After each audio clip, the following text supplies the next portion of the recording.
প্রথমে প্রেমের গুঞ্জন, এরপর কল রেকর্ড ফাঁস, প্রায় 1.5 মাস আলোচনা সমালোচনা ডালিউডে, যার মধ্যমণি চিত্রনায়িকা অপু বিশ্বাস, শবনম বুবলি, সঙ্গীতশিল্পী কৌশিক হোসেন তাপস ও স্ত্রী ফারজানা মুন্নি। এতদিন সামাজিক যোগাযোগ মাধ্যমে বিষয়টি সীমাবদ্ধ থাকলেও এবার তা গড়ালো ডিবি কার্যালয় নাগাদ।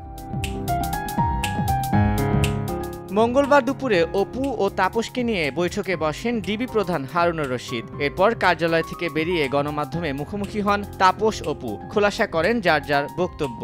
এখানে দাঁড়ানো অপু আছেন, অপুর হয়তো বুঝতে অথবা অপু কোনোভাবেই এটার মিনিংটা আর এক রকমভাবে বুঝেছেন, বা তার যেইভাবে জিনিসটা ছিল, তার যে পয়েন্ট অফ ভিউ ছিল, বিকজ তার জীবনে হয়তো তার নিজস্ব পয়েন্ট অফ ভিউ আছে, যেটা একান্তই তার ব্যক্তিগত, যেটার সাথে আমার বা আমার স্ত্রীর সম্পর্ক নাই বা আমার প্রতিষ্ঠানের সম্পর্ক নাই।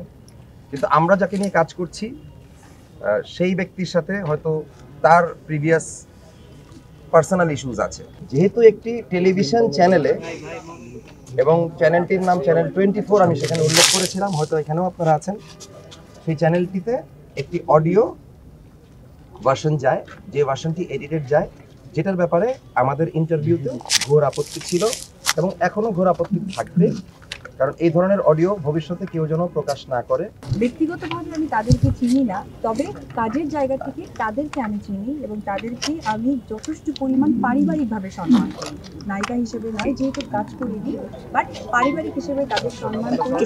মানুষ মানুষের ঊর্ধ্বে নয়, আর ভুল মানুষের ঊর্ধ্বে নয়। আমি যেহেতু আমার পেজে একটা ভিডিও আপনারা দেখেছেন, আমি দিয়েছিলাম আপনাদেরকে সঠিক ব্যাখ্যার জন্য, তো আসলে ভাই ভাবিকে কাছে পেয়ে তাদের পারিবারিক জায়গাটা আমার কাছে অত্যন্ত শ্রদ্ধেয় মনে হয়েছে।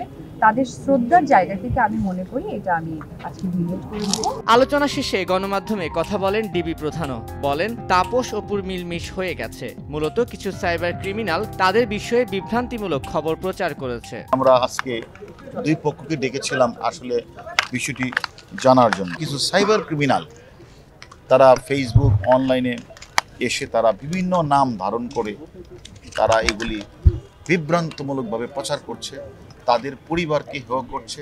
যেহেতু তারা স্ব ক্ষেত্রে অত্যন্ত জনপ্রিয়, কেউ গায়ক, কেউ নায়িকা, আমি মনে করি তারা আসার পরেই তাদের ভুল বুঝে তারা যে সাইবার বুলিংয়ের শিকার হয়ে যে আবেদনটি করেছিল সেটা তারা প্রত্যাহার করেছে এবং তারা নিজেরা একসাথে আপনারা দেখেন তারা অলরেডি মিডিয়াও করেছে, তাদের মধ্যে আর কোনো ঝামেলাও নেই।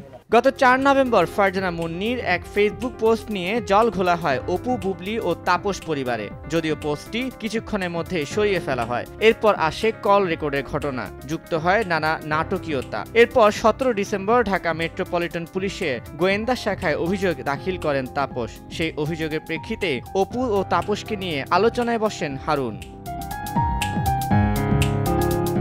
তানভীর হাসান, সময় সংবাদ, ঢাকা।